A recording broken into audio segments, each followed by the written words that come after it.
Hello, everyone. What's going on? My name is Timpedia, and welcome back to the TNT Podcast, episode 95, closing out 2019. And we have the full crew plus one here for the final episode of the year. And Tyler's not going to show up way late this time. But on my right, I'm here. It's Friedman, also known as Andrew, but mostly known as Friedman. and on my left, Oh, it's me. God damn it. We've done this 95 times. Oh my God, 95 well, times. Tyler has when missed I said some, I'm so just who knows Tyler. how many. 95, maybe not 95 times where I said I was the big titty anime expert, but you know who it is. And It's then your boy. sitting across from me as a Hi. special guest again. It's just the amazingly I'm bad at Dark Souls 2 aids. Yeah, true. You true. can't get to put that. just in front of these long, drawn-out titles. We'll get to that later. We got a fair amount to cover from the Game Awards, mostly a few other side things. But then we're going to get into our review of the year. We are going to save our review of the decade for after the new year has started, because this is our last episode of the year, like I said, because I'm going home for the holidays and we ain't recording while I'm home. But speaking of end of the year, as is apparently the 5th year running, we had the Gamma Awards from Jeff Keighley. I actually just yesterday at work clicked through the entire thing. It's about a 4-hour show, 3.5-hour show. I clicked through it in about 45 minutes. Because when you stop watching all the extra long presentations and the musical acts, suddenly that show gets a lot quicker. Yeah, there's a lot of filler stuff going on. But there was some stuff like the world premiere of I actually totally didn't see this coming. The Xbox next console was actually named Series the X, Series yeah. X. God, Do the you fucking mean- naming scheme. Do you So, mean the Xbox X? So the oh my the god. Xbox X. So apparently Or the Xbox, like that edgy teenager in middle or school. the Sex Box God Hey, damn Series X Sex Box. I hate Um, life. So apparently Xbox's plan, I read this in an interview later. Apparently Xbox's plan is to just call every console going forward Xbox, and they will give them series names. Because the That's Windows gonna 10 get approach. real So- The confusing. Windows 10 approach. I don't disagree, but at the same time, I feel like what else are they going to do? They were either going to have to start doing really bullshit names even more so than before, or at least now they can kind of just say Xbox : what series blah. Series like Mom, That's give what me it the is, Series colon. X, give me the Series Y, give me the Series 2, whatever, so on and so forth. It's like iPhones. I think that's kind of what they're doing. Is You there can always return to numbers. If you can do Aliens into Alien 3, you Well, can but- do it with the Xbox and just be like, this is the Xbox 5. Well, I think they don't want to do that, though, because then they'll forever be a number behind Sony. So this way they can do series name thing, or series number eventually, and then it'll be enough of a gap. I mean, I for one I'm waiting patiently for my Xbox Dos Equis. Yo, the Dos Equis, bro. I Hell yeah. I don't think the console looks bad. I know it's very divisive. A lot of people are like, what is this PC tower looking shit? That's what they were going for. But yeah, I think it's recognizing that, like, PC is kind of taken over. Not taken over, but, like, with Game Pass, it's kind of like, hey, do you want your PC or your console that could sit where your PC sits? And I also think that, like I said, with Game Pass, I'm not really that excited for the console, but I'm excited for the next generation to happen so that games get more overall, like, powerful. So, whatever. Looks cool enough. I don't really care. They're still It sticking with doesn't the matter. aesthetic. I'm still not gonna get one. I'm not either. I mean, But I did think that was cool. That's coming out with it is Hellblade 2. I don't know if you guys played the first one. I constantly see it pop up on Steam, but I never actually buy it. Yeah, you should play it. I've heard good it's really game. good. it is cool. I did think it was a bit easy overall. I mean, this is a thing for me and Aiden, but Billy struggled with that game. I'm not. I think he surprised. almost died permanently. He's like, yeah, that black stuff's going up my arm like all the way now. I'm like, dude, how many times you die? Man, but I think it's fun. The story is interesting, and if you play it, play with headphones. Okay. Yeah, how I play no, everything now. the sound design in that game is actually phenomenal. Really? Yes. Cool. They spent a lot of time working on it to like. I mean, gentle spoiler, you learn about it in like the first fucking 2 minutes of the game, but the main So it's character more of has a like point. the main character has schizophrenia or multiple personality disorder, and like they designed the sound around like binaural microphones, so it sounds like people are around you, like whispering into your ears and shit. It's pretty wild shit. It's great. Yeah. Oh, bye. Oh, and hello. he's back. Oh, Sorry, I tried to mute myself because my neighbor's stomping and I clicked the wrong button. Keep going. Whoops. they stomp in the yard, dude. Yeah, no, it's cool though. I like it. I mean, as far as Norse stuff goes, it ain't no God of War, you know what I mean? But I mean, God of War was only Norse this year. yeah. All right, but what else came out during that?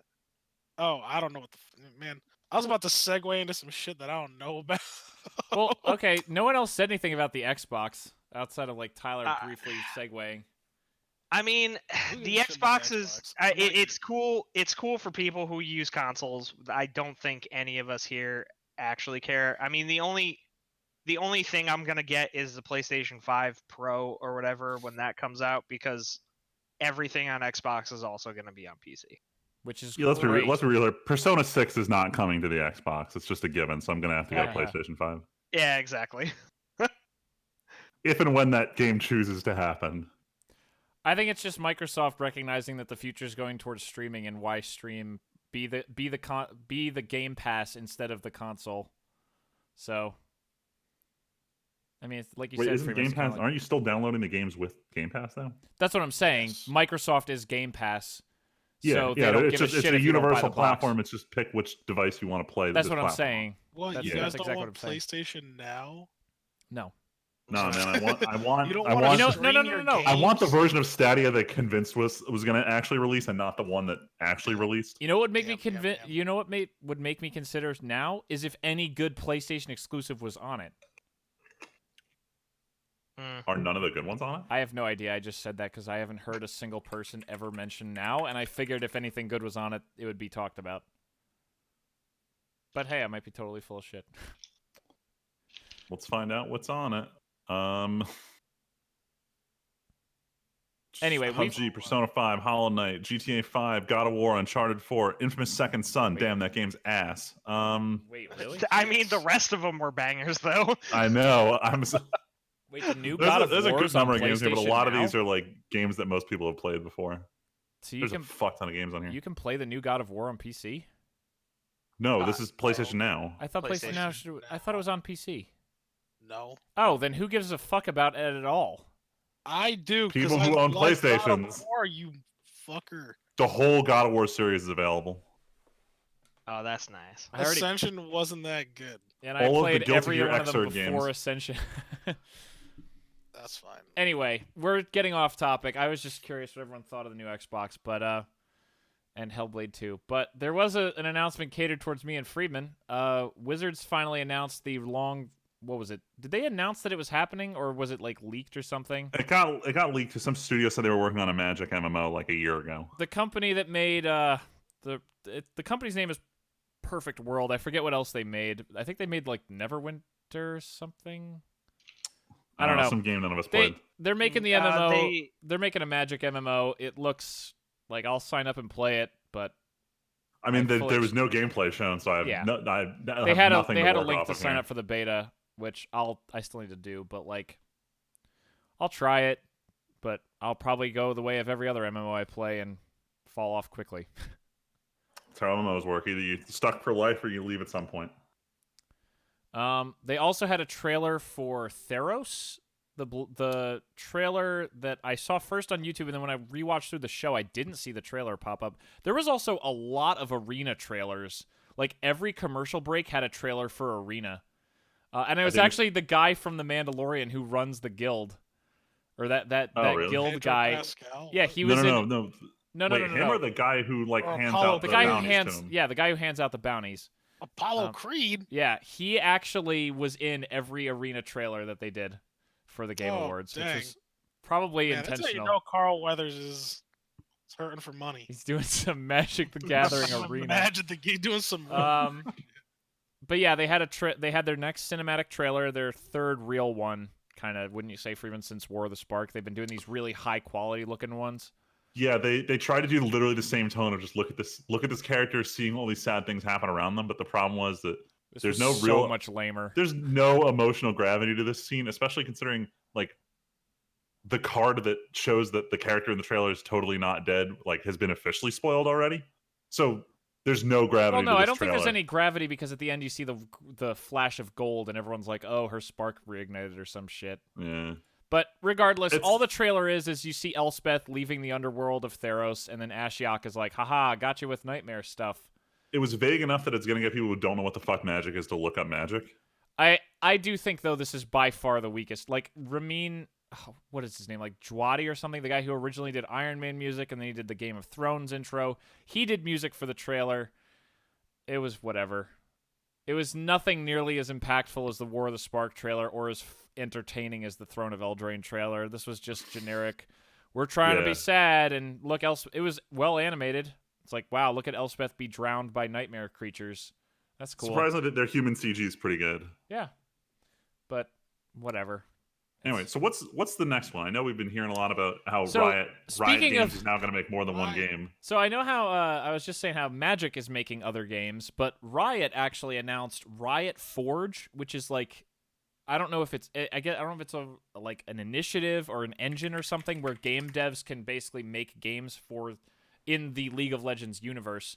And they announced 2 games: Convergence, a game based around the character Echo, which I think is supposed to be like a platformer or something, and then something called The Ruined King, which I don't know anything about. I actually missed that trailer. I only saw the Convergence trailer somehow. But Okay, Riot Forge is like Steam Greenlight, but only for shit that takes place inside the League of Okay, Legends so it's universe. kinda It's what I very think. narrow. yeah, I mean, that's fine. That for so many years, there's been like everyone's been like, oh, the lore is cool, but all we've had is like cinematic trailers and shit Wait, and character bios.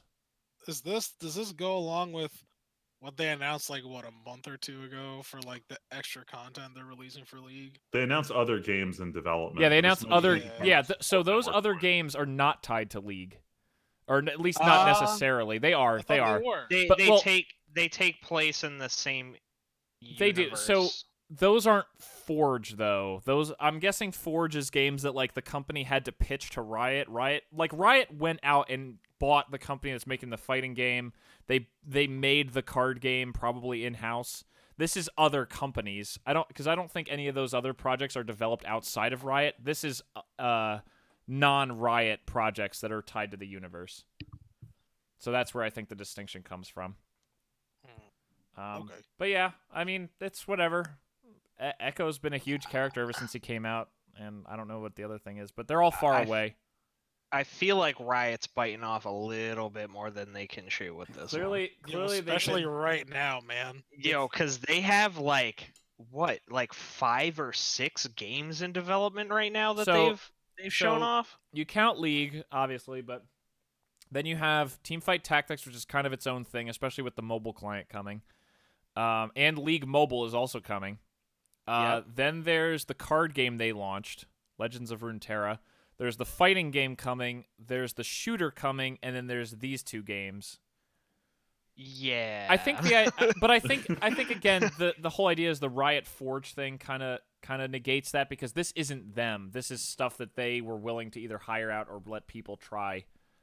So it's not like they're taking on too much. It just seems like it because it's all League related and stuff. But They are still doing like 6 games. no, I know. Yeah. But also, I think a lot of these are very far out. Like the fighting game is over 2 years away. Like for sure. at their announcement, they were like, "Hey, we're doing a fighting game. It's set in League. Here's like background footage from behind interviews, and you're not going to hear from us for 2 years." Yeah, the tactical shooter is probably a ways off as well. Oh yeah, and then the other And that's things are also a already out. super saturated market that they're going into. So like I don't know what some of these are like questionable. I think for we me. underestimate how big the fact that it's Riot is. Maybe League that's was- probably true. League won a couple of awards at the Game Awards for like League or for like esports stuff, but League was the most viewed game on Twitch again this year, I think, even over like Fortnite and stuff. I thought I remember seeing a headline like that or I mean, something. Fortnite's declining, but I didn't know that League had overtaken it. I think Fortnite. I don't know if it was like a month where League took it back or something, but I know that, I mean, League is still enormous. I think it's easy to forget that League is still like in the top 5 games in the entire world that are played. Wow. All right, League of Legends has 20 million viewer hours more than Fortnite For the year? for just December. December alone, they have Jesus. 20 million more. All right, so if nothing else, League is still crushing it in terms of viewership and attention, and I think it's easy to forget how many people, like one of my podcasts I listen to, these guys are like into fighting games pretty heavily, and they're like, yeah, it's easy to make for fighting game people to make fun of the League fighting game, but can you imagine how many people who have never touched a fighting game are going to play the League fighting game for the first time? Hell, Aiden, you played a Dragon lot. Ball. Oh, but the problem is the fighting community doesn't want new people in the community. Sure, they don't want people in the Uh, community, but at the same time, people are going to play the games. We don't want them.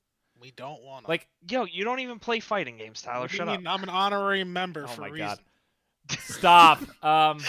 Stop! No. But like, look at Dragon Ball. Dragon Ball is not the most competitive fighting game that exists, but it probably still gets some of the best viewers of any fighting game because it's a sick Dragon Ball game. I mean, it is. Yeah. I don't have hard honestly, numbers, Dragon but, Ball. like, You know, you're right. You're right because you just caught me in a trap. Because the only reason that I play fighting games now is because Dragon Ball Fighters came out and it was a Dragon Ball game. So you're right. I concede your point. I mean, hell, I don't play fighting games at all, but I would probably, especially if it's free, that's a huge thing too. Riot is probably going to put out a free fighting game, which is what a lot of people have been asking for. Because all these fighting games still launch at $60 and no one's willing to jump in new, but a bunch of people who play League every day are going to be like, oh, this free fighting game came up. Why not just try it out? Yeah, and they certainly have the capital to get away with Yep. it, even if it is a loss to begin with. And those skins for those fighters are going to be a huge. Could you market. imagine if, like, you could pay a reduced rate to unlock skins in the fighting game that you already had in League? That's, considering how many cosmetics in League already exist, it's going to be insane if they, like, to just, all you have to do is recreate the stuff you've already done in League, and you could just sell them again. Yep, and I'm sure that's on the. I'm sure somebody in their microtransaction Oh, yeah. management department has already thought of that. Oh, yeah. They already have the plan in place. They're just waiting for the game to come out. 100%. But let's get on to stuff that I do not know anything about. All right, real quick. Nintendo announced, I guess Square Enix did that they're releasing Bravely Default 2 for Nintendo Switch, which when I first heard the announcement, I'm like, oh, they're just porting the 3DS game to Switch? No, listeners. Bravely Default was a great game, and they had a sequel called Bravely Second.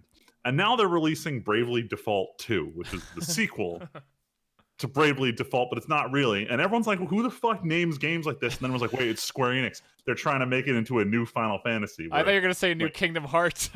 So they're like, oh, you know, you have, like, your Oh, Final Fantasy no. 10-2 and you have 13-3. But the problem is you can't have, like, the first Final Fantasy. What do you call the sequel to the first Final Fantasy?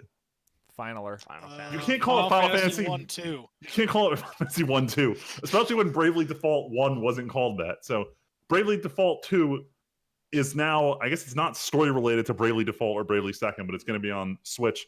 Anyone who liked Octopath Traveler, Octopath basically ripped out the combat system of Bravely Default and kind of dumbed it down a little bit. So if you like that gameplay, this might be fun. If you like RPGs with stories, this actually has one, which unfortunately Octopath had none of. Damn. I tried real hard to play through Octopath, and for some reason I just couldn't do it. I like the gameplay. The story's not holding me. No. The gameplay is great. That's why I'm actually excited to play this, because Bravely Second cost a fuck ton of money because it was a limited print, and then like no one has it anymore. I'm Of not course it paying was. $60 for this 3DS sequel. So Sounds I like will trying to probably get play Heart Bravely Gold Default Soul 2 though. Silver. Sorry, what was that? It sounds like when I was trying to get Heart Gold and Soul Silver. Oh yeah, dude. Some of the DS games are just hard to find. Um, Hold on, I gotta step out for a second. You guys stall for time. You're good. So Tyler, you probably added this one. Because I never finished this Oh, first yeah. game. I beat the first episode and went, okay, I don't really care anymore. That's fine. So actually, I would say I would. So I'm talking about Wolf Among Us 2. It got announced a couple days ago or last Friday. Notably had 2 logos on it, Telltale and another developer. No, I didn't notice that. 'cause I'm dead. So when I saw you posted this as Wolf Among Us 2 announced Telltale Comeback, or I don't know if you posted that or Freeman did. I did. Oh, Yeah. well, I went back because I thought I had remembered when I watched the trailer during the Game Awards that I saw a second company, and I forget what that is, but there is a second company listed. So I wonder if it's like Telltale, like they bought up what was left, or if Telltale's like kind of doing their like, cause wasn't Telltale like coming back? Like the Telltale is owners- back. They are back. Telltale was. I thought they were defunct, which was why this surprised me. But then No, this, they're back. but then they No, like they came back months ago. But like, Yeah. I don't know. I don't know the details. All I know is Wolf Among Us No, 2. they're back. No, they're all the way back. Yeah, but okay, then why is there a second company on this still? I don't know. Producer? No. Maybe another game like company's producing it. I can't. What is the second company? All right, now I gotta actually look. Wolf Among Us 2. I don't want to actually look at the trailer. Despite starting the project over completely. Okay. Oh, relaunch No. under LCG Entertainment. Huh. LCG Entertainment relaunched acquired several key Telltale assets. Yeah. And they relaunched the studio and Yep. restarted the game. Okay, so in August of this year, LCG Entertainment bought Telltale Games and now runs the company. So it's probably basically a different studio, just with the same name. Oh, and here it is. Wolf Among Us 2 is being developed by Telltale and the brand new ad hoc studio composed mostly of former Telltale members. Okay. So they basically went, here, we're going to rebuild Telltale. We bought the name Telltale. We're going to rebuild it in-house, and then we're also going to hire a bunch of the people who formed their own new studio to come back and do the sequel anyway. Yeah, a buddy of mine who worked at Telltale got his job back with that. So so is he back at Telltale or at this He's new back at- studio? No, he's back at Telltale. Oh, wow. So yeah, so it sounds like at least some of Telltale exists, and they're doing a sequel to Wolf. Tyler, you beat it, I'm guessing. Yeah, I beat it. Well, so I was getting to the part where I would ultimately chalk this game up to the reason why I read comics. Oh, wow. Yeah, so I played through Wolf Among Us with Leslie actually, Mm-hmm. and then she told me like, oh, there's a comic of this. It's called Fables, Yeah. and I'm like, oh, so I started reading it, and then by the time I picked it up, it was ending. Like the whole thing was ending. It had already been going on for 10 years. And so I was like, oh, well, looks like it's time for me to find something else to read. And it's been downhill for my wallet ever since. But I'm very excited because I was like, man, I'm never going to get another Wolf Among Us game. Because out of all the Telltale games I played, I was like, Walking Dead was pretty cool. And that finally ended. I was surprised we even got an end for that. Thank God. Yeah, especially for me, I needed the closure. My baby duck. Wasn't the end of Walking Dead terrible? Like, weren't the last few seasons, like every season after the first, went downhill? I thought the first 2 seasons were good, and then they had this side one where it focused on a completely different character. Right. And I was like, man, this is garbage. And then the last one, I don't know. I think the way it ended was fine. I don't think it was like earth-shattering, like, oh my god, this is the best thing ever. But I thought it was still good. It ended as well as it could be, especially considering, that I wasn't gonna get one at one point, you know. But I'm excited for this one. I hope this one's good. It's also been 10 years since the first one came out. Holy shit, has it really been that long? Either that or it's been God. 8 years. Oh So my we'll see how that God. goes. So old. All right, I'm It's back. What are we on? The Wolf Among Us we're about released in to. 2013. Did you play Really? Wolf Among Oh, Us at all? sorry. Freeman? Fine, 6 years ago. Yeah, that's not 10. That's still a long time. 6 years. It is a long time. It ain't 10 years though. It feels like 10 years. Whatever. Freeman, did you play Wolf Among Us at all? I did not. All right. Well, in that case, we can just go to the last story, which was just me memeing a little. So, watching the Game Awards at work, for the second of last award, or for the last award, Michelle Rodriguez of Fast and Furious and Avatar fame. And Halo 2. Oh, God. Wait, what? What? She's in Halo 2. She is? Yes, she plays. So you know the voice when you see the scarab on the bridge, and she's like, 50 cals, rockets didn't do a thing. Oh, wow. That's her? Weird. That she is has, like, her. one line. No, and she plays other random Marines. All right, whatever. She's random Marine number 5. Got it. Just trying to show because we're I'm playing try- Halo. I know. Whatever, man. Whatever. No, she comes out and she shows off a Fast and Furious game that looks whatever. And then Vin Diesel walks out, and they together presented Game of the Year to Aiden's favorite, Sekiro. Sekiro. I loved it. Fucking Master Shinobi. But can we get an F in the comments for fucking Michelle Rodriguez's terrible pronunciation of Tekken? What did she Wait, say? what, I how didn't did she hear it. pronounce it? Tekken. Oh, God. Me and Oh, Vin Diesel used to no. play Tekken all the time. Tekken. No. Yeah, I'm sure you played a lot of Tekken. Um, Settlers of Tekken. I will say, I don't really remember who won most of the awards, but a few of them were cool. I remember DMC5 won Best Action Game, and the guy at the very end, they went, DMC is back, just like they did at the Xbox conference at E3 when they announced the game. That was really cool. Yeah, I really hope we get more DMC games. Like real DMC Do you? games. Because where do they go from here? I feel like everything possible was already in DMC5. Nah, man, they'll find a way. Yo, they'll try to reboot it again. Oh wait. Oh, If they can gosh. find a way to make No. Bayonetta 3 work, they can make a Devil May Cry. Well, I was Shit. going to say, honestly, I bet it would just be Nero this time, Aiden. Like, and then other characters with Like in him. 4. Yeah, Maybe- that's fine. No, but I mean, like, Dante and Virgil, like, aren't even in the game.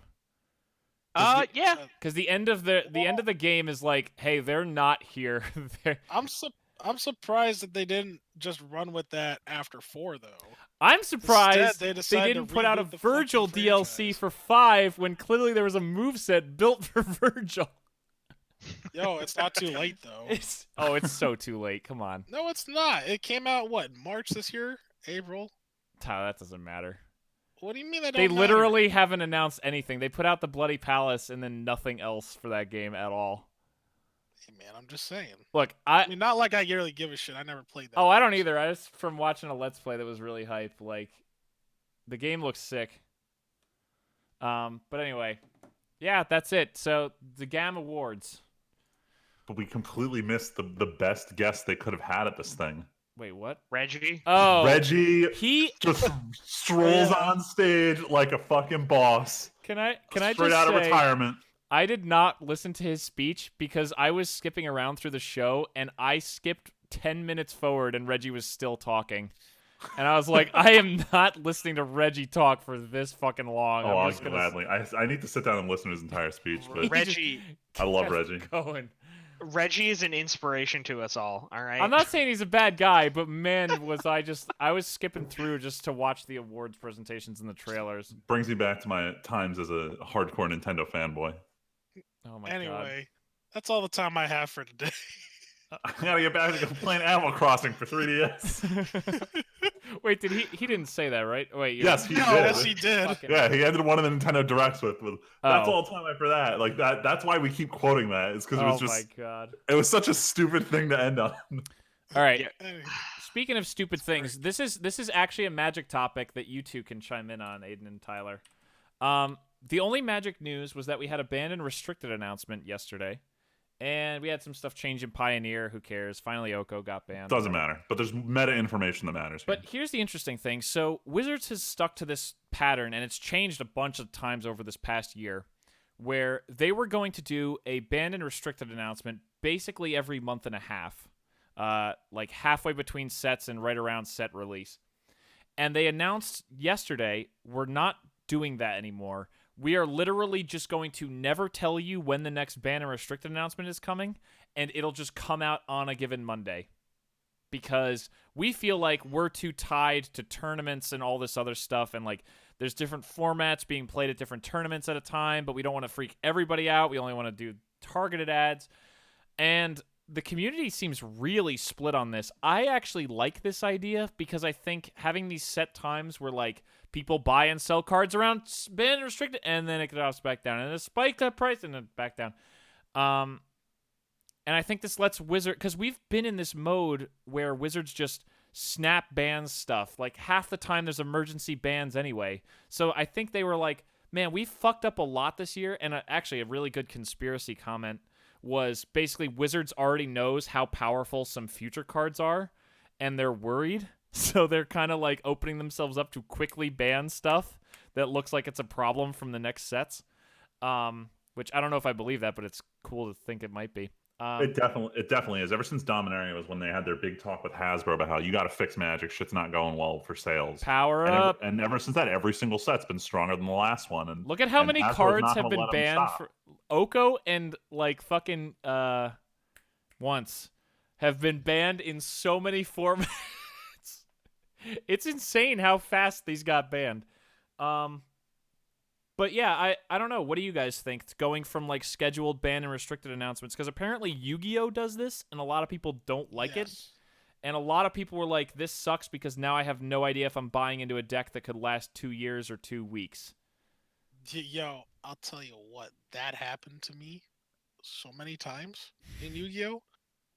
That like I think the last time it happened, I was playing a deck that I really liked.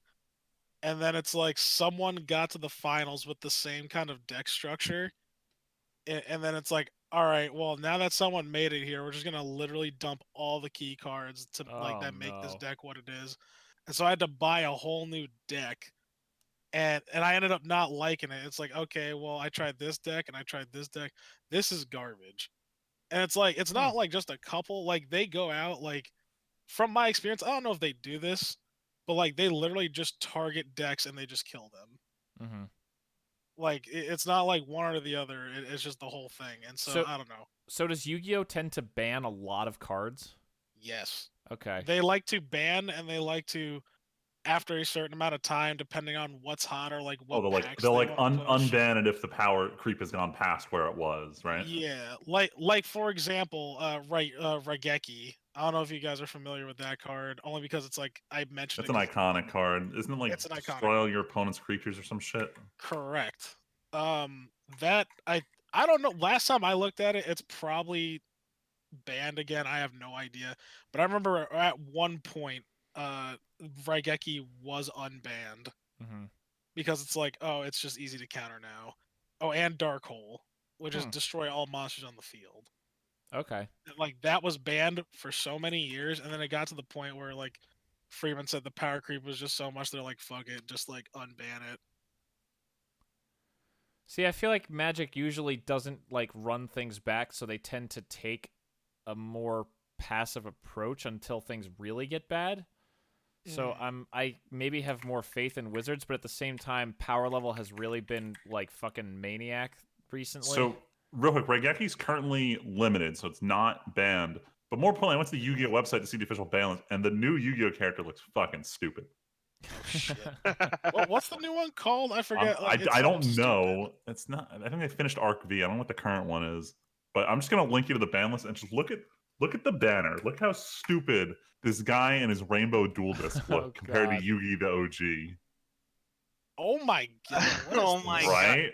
Yo, who do you think you are trying to be JoJo's Bizarre Adventure over here? I like how his hair isn't even symmetrical. He's got like this yellow and pink thing pointing Yellow, off pink, to the and side. orange. God, that looks like a train wreck. Yeah. Let's see. What is banned now? There's a Man, lot time of to go down a trip down memory lane. Wow, here. this ban and restricted list is like bigger than Magic. Holy Well, this is like imagine I don't know. There's only one format in Yu-Gi-Oh, right? Yo, Cyberjar will forever be banned. So here's a question, Tyler. Actually, is there multiple formats in Yu-Gi-Oh? Do they have like a? Because Magic has like standard, Pioneer, Modern, Legacy, Right. Vintage. Nope. There's There's just only one. Yu-Gi-Oh is There's Yu-Gi-Oh. just Yu-Gi-Oh. Yes. What? There's Yu-Gi-Oh. So I guess there is two. There's like Yu-Gi-Oh, the regular one, which everyone plays, and then there's like traditional, where like, oh, you can play with at least where like you can play with things like Cyberjar or like some of the banned cards on the list. It's only limited though. What the fuck? Yeah, What it's really stupid. What? So how is this? I don't understand this ban list though. Cards that are A lot of forbidden- these cards have to do with like forbidden, OTKs limited, and stuff like that. semi-limited. Okay. So like so there's banned and then there's limited and there's semi-limited where like What you is can have unlimited? Just One or unbanned? two. Unlimited is you have three. three. You can Yeah. have three of that same. The top of the card. website doesn't even fucking say that. It just says They forbidden expect you to know. 1 and 2. Yeah. Yo, like Yada Garasu, you can OTK with that card. God, I fucking hate how many OTKs there are in Yu-Gi-Oh. It's so... There's so So I gotta many. say, years ago, there were a couple guys I used to hang out with online a lot, and a bunch of them were into Yu-Gi-Oh, and I tried to play, and they were literally, most games were like, "Oh, guys, I played a card," and they'd be like, "Great, my turn." Blah blah blah blah blah. I exile Synchro this. I summon, search my and you're library for dead. 2 cards. I synchro summon, then I sacrifice him to bring the third one. He lets me search my library, and then I put my extra deck into my main deck, and then discard it to the graveyard. Deal 9,000, you lose. Like Yeah. that's probably not a real strategy, but I describe things that sound vaguely Yu-Gi-Oh. I mean, No, that's pretty you're close. correct. You can shuffle your extra deck into your main deck in Yu-Gi-Oh. Probably. really? Oh, shuffle the man. Oh, you know, I wouldn't be surprised, honestly. I honestly could. I wouldn't be surprised if there was a card that let you do that. Because there is a card, or there is a group of monsters, I remember, that you can not only populate your monster field with them, but you can also populate your magic zone with them Oh, as that's well. weird. They can't attack or anything, but like you can like just move them up to the monster field if like, you know, one of them. If one of them like dies or something or leaves. Yeah. Anyway, if it's pulls back on target, just because we're Yeah. going off about Yu-Gi-Oh here, I'm actually split down the middle on this because internally there are 2 Magic players inside me. There's that one guy who used to go to invitational qualifiers who, knowing that you could be planning for a tournament and then suddenly the meta changes because of a last second announcement no one saw coming. I get that people don't want that, but as someone who plays Arena daily, I can tell you a bad meta makes this game like unplayable. And Wizards wants to be able to just... I think a lot of this is Arena because It's 100% Arena. they need Arena to keep earning money because Hasbro is dying everywhere but Magic. So They it's saw a huge drop off when October of Oko happened. Like the numbers Yeah. told them like we just launched and longtime players aren't logging in every day. What do Yep. we do? and we need to get these people coming in. So, hey, Yep. we need to be able to react and change shit right away. Sorry, paper players, get fucked. You're also all playing Commander now, so don't worry about it. Like there's one type of player this hurts. My cousin is this player because he will only buy into a deck when it's the best deck in the format, and because of that he keeps buying the decks that get banned and he gets pissed. And I tell him, stop buying the best deck in the format. Like pick one that has like number 2 or 3 and just learn that deck. It's like, but I want to win. And I'm like, that's the problem. Like you can't win too much or they ban your deck. Yeah. Mm. Anyway. But yeah, so that's a pretty spicy change. But this is another pretty spicy change that I don't know a single thing about. So they announced this one today. This. They put out a trailer for this PS4 add-on that attaches to the bottom of your controller, I guess where the headphone port is.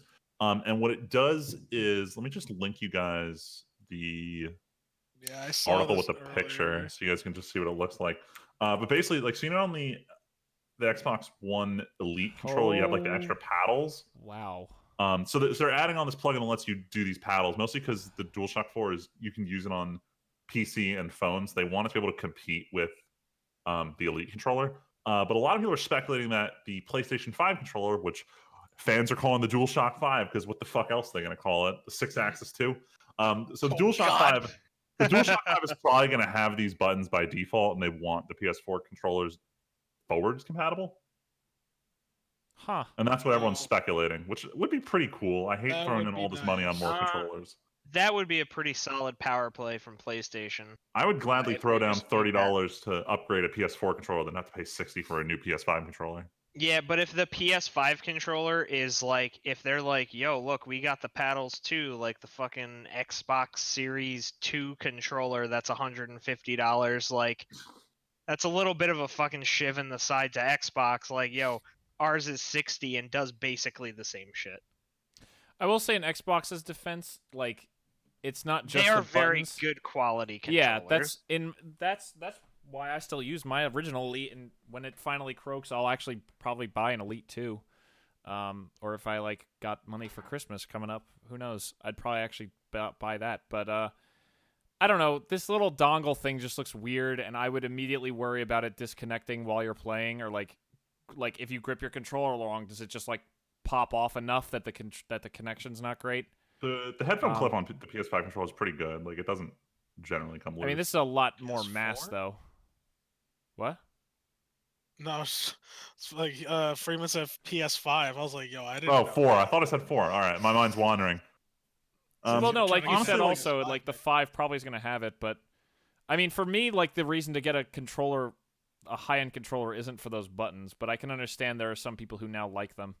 I wouldn't be surprised if they're standard. Like, I bought the Steam controller when it was on sale for $5 during the Steam sale, and I didn't realize it had those buttons by default. So I think we might see that going forward because everyone just wants more buttons. I mean, they are ergonomic. Like, I wish I could. I'm too used to using the face buttons, but like gripping it, you can tell. Like, yeah, I could see my fingers doing stuff, but at the same time, I like the feeling of using my full grip on the controller and not having to do like a squeeze grip, so that I'm not, because otherwise your tips aren't grabbing the controller at all. So I don't know. I never had it feel right, but I guess it's popular enough that Sony wants to do it too. I mean, that's it. this seems like a logical evolution of a controller. I wouldn't be surprised if this was like default on the DualShock 5. Yeah, it seems really weird that they're doing this on like the last year of PS4's lifespan. That is just all bizarre. unusual to hear this announced. That's why everyone's speculating, like, why would mean, they do this? Like you said, it could be like Xbox has already announced all of our peripherals and everything are forward compatible. Yeah, So Yeah. it might be them. Sony could easily be doing the same thing. How long ago did they announce that for Xbox, though? I'm curious. Only a few months, if anything, or maybe even. I don't even think it was at E3. I think it was later. So I don't actually It's been know. in development for long. Regardless, I don't really but care. the I'm probably Elite's not, been I'm out probably for not buying years, this unless so- I need another PS5 controller if they go down that route. But I'm not buying this. Yeah, same. Same, big same. Speaking of, I don't know, Freeman, go ahead. You know, Sony's based out of Japan. Let's talk about some Weeb shit. Oh, God damn That's it. kind of where I was here we gonna go with it, but at the same time, I was like, I'll let Freeman. Do it. It's the easy transition. Just tie it into Japan in some way because it's all I fucking talk about. Japan. Tim, do you want to talk about the first item in the Weeb shit? 'Cause I know- Ohio, Sakai, good morning. Good morning, world. That's right. This show's It's Dr. so good. Stone time. I'm so hyped. The ending of this show was so good. I can't wait to come home for the holidays and watch it with you guys. I actually told Val that if you guys just skip watching it this coming Sunday, I'll wait to watch it with her and you guys for new anime anime time. So I watched it yesterday, Oh, but never mind Luigi has a mission to catch up to episode 22 by the end of the week. I don't know if he's going to hit it or not. And then Val's holding off. I really whenever. want to be there when she watches it because man, the last 2 episodes of Dr. Stone are We're like great. very like, dude, that song sequence actually insane how good it was. Like that actually made me tear up a little because that was like you could see how impactful that was on like the whole world. It's kind of like the moment where he turned on the light for the first time. It's like a piece of humanity coming That was back like into a the world. very important scene. But yeah, the reason we're talking about Dr. Stone is not only because it ended, but it also immediately it pulled a My Hero from last season where they went, "Hey, season 2 is already confirmed to be coming." That was the thing. I was in shock. The phrase they chose was "season 2 confirmed," which is not something the Japanese will usually say. Usually they'll say "season 2 coming soon," "season 2 in development," "next season," or something. Not "season 2 confirmed." Like Seems that's like we have a 100%. 100% Crunchyroll's like, here's the text where you're gonna put on screen for this. Season 2 confirmed. When? Who knows? I mean, considering this was a long season, this was a full 24. I would not be surprised if it's not even end of like what were a lot of the comments on our anime? They were like 2020 late or 2021 even because of So- how much there is.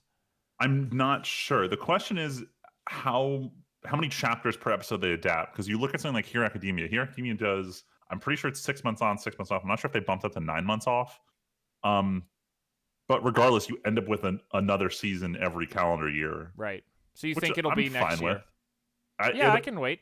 You know, optimistic me says it could start as early as June, but I'd be willing to put money on it's either going to be starting in Probably September fall. or starting January 2021. I think September. One of those two fine. seasons, either September or January. It also depends because I don't know the manga, but I know that this arc is literally called the Stone Wars. Like I don't know how long this quote unquote war actually lasts. So it could be not a full season, maybe. I don't know. Reminds me of the time that Naruto had the Great Ninja War that lasted more than the rest of the series. The I don't know. I forget, Tyler. Did you even try Dr. Stone? Nope. Aiden, did you? I'm guessing you didn't either. I have not yet, but it is on my list. It's just so fun. Like it's such a different show. It's not. It starts off as like, you ever watch the YouTube channel Primitive Technology? Yes. It starts off as an anime adaptation of Primitive Technology, and then it becomes a civilization simulator. It's Whoa. so fun. I love it. What a fucking comparison. I mean, they cheat the system pretty hard at times, and time is It's very anime. loose. But it's fine. all it's anime just cheats fun. the system. It's just fun. So oh wait, go ahead. I was saying it like the concept just didn't interest me enough to like grab my Sadness. attention. It's just fun. It's also animated very well. Like it's nothing like earth shattering, but it's just good. It's not one of those shows that dips in quality randomly when they're like, Yeah, and once you get past the character design for some of the female characters, it's a-okay. like But who? here's the one thing I want to say about Dr. Stone. You guys know how much I complain about overpowered main characters in anime. Yeah. Dr. Stone actually did it right because the main character's overpowered thing is just that he's a fucking know-it-all. Other than that, he's Literally. a normal guy. He's actually he's- kind of a dick sometimes. Like, so we showed Luigi episode 1 and I forgot. He's a huge dick in like episodes 1 and 2. Like, Yeah. it's not until like 4 or 5 he starts becoming a little more endearing and not so much like, God, just shut the fuck up about your 10 billion% nonsense. But no, he's a good execution of an overpowered main character. Yeah. Because no one should have this much knowledge. That No. It's kind of bullshit. Knowledge is power, and boy, is this kid overpowered. He literally knows how to go from waking up in the dirt naked to building a cell phone. And he like Amazing. knows every That step may be of the a way. slight exaggeration, but No, yeah, pretty much. I mean it's not a cell phone like we have, but Well, no, you said he went straight into it, but I don't want to spoil no, anything for not any of our directly, but potential- you know what I mean. Yes, but He literally I don't- took humanity's technology from him waking up in the dirt to building a primitive cell phone. yes, I don't want to misconvey what the beginning of the series is like for people because you said he goes straight into it. And I was like, No. He doesn't. straight into That's not his objective when he wakes up. But I'm just saying, over the course of the show, he takes technology from there to there. It's very good. It's awesome. Oh God. Speaking of a Sorry, show I that already told. this show was so bad and was so falling down in quality. Aiden, did you watch the last episode? Hold on, we're no longer talking about Dr. Stone, listeners. We Yeah, are we're now talking talking about Food Wars. PowerPoint, the anime known Oh as my Food God, Wars. That's such a good way to put it. Ugh. Shokugeki, no PowerPoint. I literally just couldn't even finish it. I was Wait, you didn't finish the dying of episode? laughter. No. Oh man, this episode was so Fucking terrible, hilarious. and then literally the last 30 seconds saved the entire, maybe even the entire season. That's how hilarious the last 30 seconds were, Aiden. I don't know if I like that. Do you I want me This don't episode want had like this. maybe There's- like 5 minutes that felt like they came from season 1. I was like happy during them. Yes, But the problem is was surrounded by 16 minutes of not season it's 1. so bad. Like, who would have suspected that we literally start the show with the team Shokugeki and we get through 3 out of 4 dishes from the final Shokugeki of what might be the season in 16 minutes, like you said. It's like in 5 seconds we got all of them done, and no one actually cooked anything. It's just, here's the dish, bye. He's not even exaggerating. 30 seconds into the episode, the competition starts. They start trash talking. A minute 30, the opening plays. 3 minutes in, the opening ends. At Yeah. 3:10, Rindo presents her dish. Freeman She's been timed cooking it. for a grand total of 10 seconds in the series, and she's done. She's done fucking cooking. That was her last dish for the rest of the show. And I was Wait, like, are really? you kidding me? Well, I mean, what comes after this? Well, so isn't that what the actual headline was? No, there is. So there hasn't. So anyway, the news I'm reporting on is that there's going to be an in quotes important announcement next Sunday regarding Food Wars at Jump Fiesta. So we will get some kind of an announcement. I don't know if this means because we don't have a confirmed episode count. I think I yelled about this last Yeah, week. you did. We don't know if Food Wars is going to get 12 members. We don't know if maybe it's only going to get like 3 more and they're just going to adapt the epilogue of the manga, which was actually good. We don't know. Oh, that'd be cool. And we'll Skip know over the next other week. shit. Aiden, do you want me to spoil the episode ending for you or no? I'm like literally watching it right now. Oh, sick. Okay, Let so him we'll let come him back. experience this We'll come bullshit back for to a this. second. We'll come back to this when Aiden's ready. Oh, Freeman, this seems like your kind of sadness. Yes, this is me. So, Not me.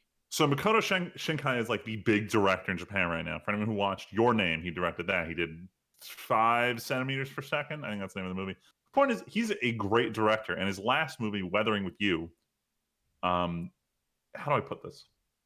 It was the best-selling movie in Japan.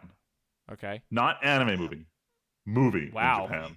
So because of that, they put it up not for animated film for the Oscar, but for best international film.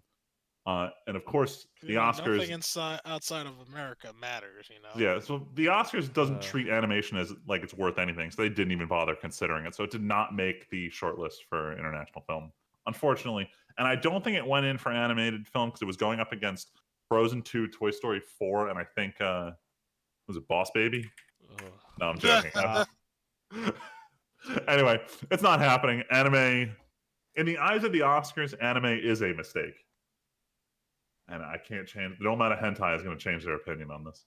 Which is unfortunate. I don't think they're really giving it a proper try, you know? They're really not. Like, I remember there was this one big statement. One of the judges says, I don't really even watch these. I just know my kids like them. And I don't like that they Oh, don't that is even... an actual real... That's a real quote. I'm not exaggerating on that one. One of the judges for Best Animated Film didn't actually watch any of them. He just picked the one that his kids liked. Yep. Gotta love So it. there's no legitimacy here, and I fucking hate this. It's whatever. In But our regardless- hearts, we know what wins. Regardless, I need Weathering with You to come out on Blu-ray so I can watch this movie. Or you like- just go see it. Oh, in yeah. theaters. This isn't on our docket, but I think I saw that people are speculating that Konosuba's coming to Blu-ray like February, January. So that's in Japan. So I got the Oh, headline right to my phone. Fucking Comic Books reports that it's releasing on Blu-ray, and then at the end of the article, it's like, this In is Japan. for Japanese release only. There's no word on like a domestic release for the U.S. Like this is like some clickbaity shit here. If you're gonna tell me, look, this Japanese movie is getting released on Blu-ray in Japan, I'm Because like, how many Japanese people go to comicbook.com? No, it's only anime weebs in America who wanted to know and fucking clicked on it to try to find out when they could buy their Blu-ray. and like even if I wanted to import it, it's not subtitled, so there's it's no use to most of us. Damn. I don't know if That's it's when gonna we release. start going into subbing, dude. Oh, stop. No. We learned Japanese, Friedman. I mean, the movie's probably going to come to Crunchyroll, given that like Crunchyroll owns the rights to the Konosuba dub and just doesn't want to release it on Blu-ray. They're probably going to put the movie up on their site at some point. But There you go. speaking of Crunchyroll, we announced earlier, or sorry, we didn't announce. I reported on something Crunchyroll announced earlier in the year. It was Crunchyroll bought. I think they're the majority shareholder of Viz's European branch. But part of that business connection is that they're kind of strong-arming Viz in the U.S. And now Viz is like, all right, well, maybe we shouldn't put all of our shit on Hulu, and maybe we should put it on Crunchyroll. Yay. Which I say, hell yeah, because Hulu's the worst platform for subtitles. And they already started moving a couple shows over. I know Crunchyroll pretty much had all of Naruto, but now anything they were missing from Naruto got moved over. And more importantly, they now have Death Note on Crunchyroll, which they've never had before, which Oh, is wow. really cool. If any of you haven't watched the classic 2007, 2006 Gateway anime, go Like I give it finally a did shot. this year. Oh shit, it is a gateway anime. Ain't it? Yeah, it was one of my Gateway anime. It says like, look, not all anime is about people fighting. Yeah, Death Could be Note, about Death Note people was dying. a trap. That was a trap. It was. It really was. And I'm trying to You think of, like, try what- ahead of this bong laced with crack, my nigga. What strain is this? Oh, it's called the Light Yagami. Oh It's my called The Light. god. Dang, you hit. Yo, I'm 6 episodes deep, bro. You just started today. Can't hit it that hard. Hey, did Anime you crack. finish Food Wars? It sounds like you finished. I did. The last 15 seconds excited me Yes! until I realized that I don't believe they're gonna be able to execute. Oh, of course not. But come on, that was pretty hypey though. Dude, that's what I wanted from Food Yes! Wars this entire fucking season. Right? See? Like that last This is- second, it's like, okay, yeah. this is what I'm about. This is Um, it was so good, Tyler. Okay, if anyone's listening, skip like a minute or two. I'm gonna spoil it for Tyler just so Tyler can understand. So you know the concept of where we're at, right? Where it's Yeah, literally you like guys the have been central, talking about the it for, like, a Shokugeki, hot the team minute, Shokugeki yeah. shit. So it's literally Erina and Yukihira versus the top 2 of the Elite 10. Fucking But they're doing a team cook-off where Yeah. each of them has to present one course of the meal. an appetizer and a main dish where the girl from the top 10 puts up the appetizer and then the best guy puts up His the main specialty. dish, his specialty. And Yukihira goes up, he's supposed to do the appetizer, and he plops down literally a piece of meat on a bone like a caveman. Like imagine like you're watching Flintstones, like one of those. Obviously, it's a lot more complicated than that, but they're all like, what the fuck is this? Yukihira's screwing everything up. This is a main course. This isn't an appetizer. And Erina's like, Yukihira, you fucked us over. And Yukihira goes, Erina, all of your dishes weren't going to beat his dish today. I intentionally made a main dish that's good so that you have to beat mine so that we can beat him. This is our personal Shokugeki, because if you lose to me, then we lose the competition. Whoa. And it's like the All hypest shit right. ever where he's suddenly turning this team Shokugeki into a one-on-one between the two of them. God damn. And then, It's of course, pretty That's next... actually pretty hype. It was great, but then they're not going to cook anything next week, and they're just going to go, up, I guess they won. Yeah, it makes me sad. But the hype Like, was that gave real me- for those seconds. That gave me some fucking Dragon Ball moments. I felt like Goku just turned to Vegeta and was like, "Yo, you a bitch. You better pick You're this not. shit up. You're not good." I don't know. Fight This was kind of the Vegeta going, "Hey, I kind of let Cell go perfect for him. Now we have to get strong enough to beat him." Yeah. Kinda feels That is a more apt description. That's better. I like that better. Also, I gotta say, this show managed to find a new way to ramp up the exploding clothes from the Nakiri line. Oh my god, it's getting out In of the hand. worst way. So, Tyler, you remember the director who wears all black and looks like a fucking emo kid? Yes. Yeah, so the whole Nakiri family, the men in the family have all had their power where their clothes explode off when they really they're like enjoying food. food. So because the fucking director is such a piece of shit and everyone's like, we don't want to see what he looks like without a shirt on, that's horrifying. Because he's not buff like projects everyone his- else. He makes other people's clothes suddenly come off and his stay Oh my on. So of God. course that's how a bunch of the girls lose their clothes Of over the course. course of the episode. He's like, what was the one that the brother did? Remember Brother. when he faces off against Spice Boy and the brother has one? The director's brother, Alice's dad. When he When you're he talking about fa- during like the bear meat Yeah, fight. yeah. What was the name of his thing? It's just called the gift. Oh well, what's this one? This is like the gifting, because he gives it Something. to other like people. it was It's so It was like dumb. another level of the gift. or It's some another bullshit. fucking level. He's like, oh, excuse me, I liked this dish so much that other people. And so when he eats Yukihira's dish, he doesn't say a word except two of the women's clothes just come off. Oh my god. It's so funny. Anime was a mistake. Oh yeah. Speaking of anime being a Two mistake, aren't though, enough, Tyler. this is not a mistake. This is not a mistake. Well, it's a little mistake, but it's good news. So Funimation announced they are going to bring the Hero Academia movie 2 to the US. It's coming out in like a month in Japan. And they said it's coming out early 2020, except they forgot to hide the word February from the URL. So it's straight up, it's coming out in February. They Got just destroyed. can't announce anything else yet. So get hyped, because that means they're basically simul-dubbing a movie, which is, Oh my is really God. cool. Wait, I should be living in New Jersey by the time the movie's out, so we could all go see the movie together. Hell yeah. I don't want to see this. I saw it with my buddy Dave and Sasha. Dave would definitely want to see it. My buddy Sasha, he could not take the yaoi fangirls and will not see it. Oh, I here can't at take it Hideous either. Theaters But anymore. going with even Oh, no, more I love it. people, It's part of the experience. Like going with watching even it, more people to it sounds great. watching the first Hero Academia movie with Yuri goggles on every time Bakugo's on screen is a very interesting experience because you don't get that when you watch it at home. It's just it's a normal scene. Like Also, there's zero- Todoroki. Yes. Honestly, I Any really one just of the want to guys. see how they react to this movie. It's part of the experience. As much as I hate the noise, I love seeing everyone else's reaction. Can't watch it again like that at home ever. No, it's look. None of us are going to enjoy the Konosuba movie the way we did in theaters. I mean, we could all watch it. Me and Val haven't Oh, seen it. we're going to. But Oh, okay. when it comes out, but like Who knows when that'll it be? will not be the experience of just I understand. me, Luigi, and Tyler are just dying of laughter. It was pretty great. Anything else But for you? that's it for the weeb shit. All right. Well, we're gonna actually move on to a topic for the first time in 1,500 years, but it's only about 1 year. We are doing our 2019 in review, partially because of how late we're recording this podcast, but also partially because we really don't want to get into the weeds. We're just all gonna kind of go through our top two things of 4 categories for the year.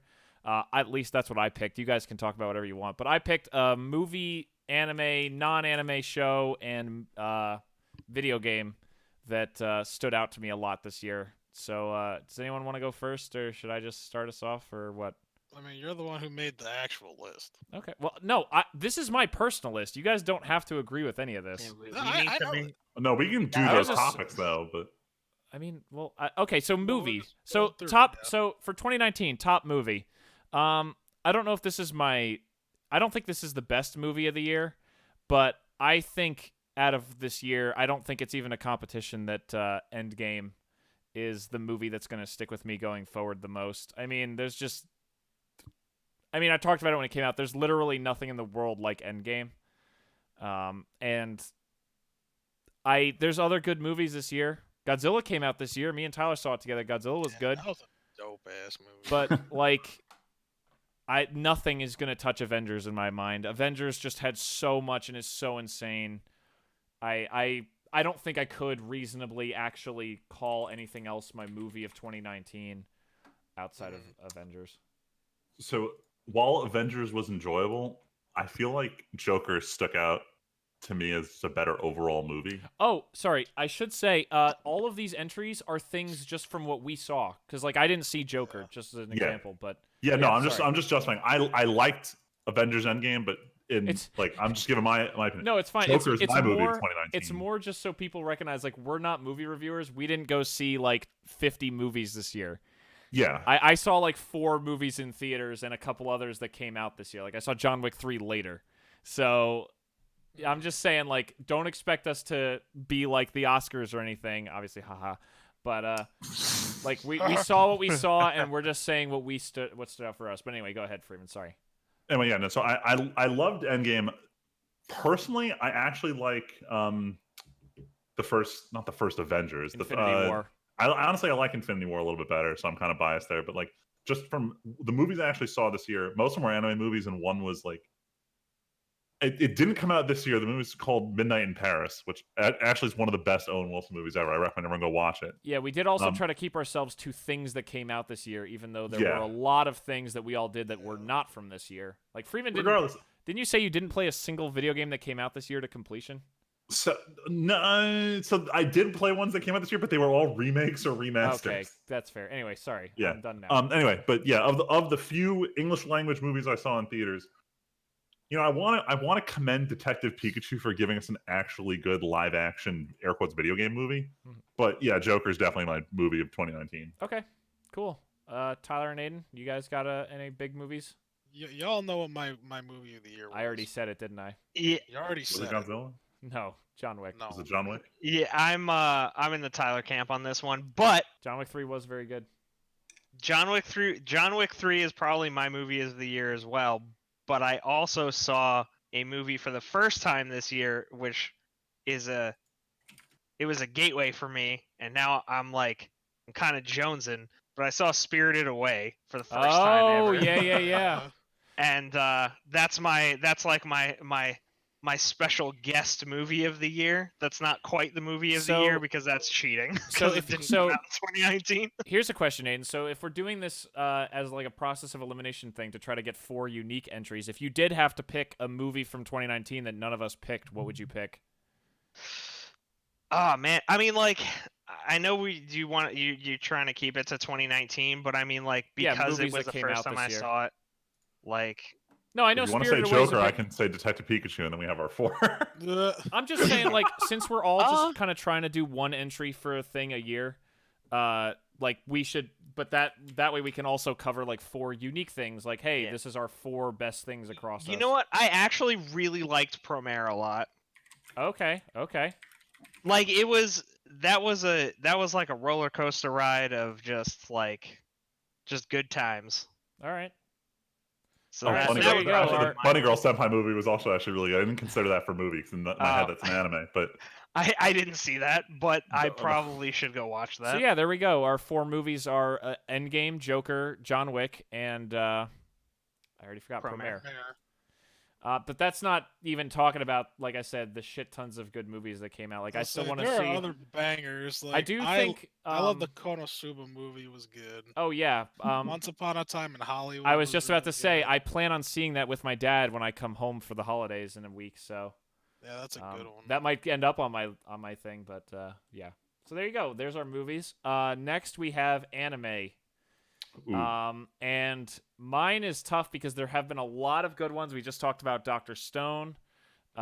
Shield Hero was quite good, but I think my anime of the year is Demon Slayer. Demon Slayer was just so They're so good. top to bottom excellent. And I think there's been a lot of anime that I like. Dr. Stone had 1 or 2 like meh episodes. Fire Force, we've talked about a bunch. How Freeman, you were slow to start because the beginning can be a little rough.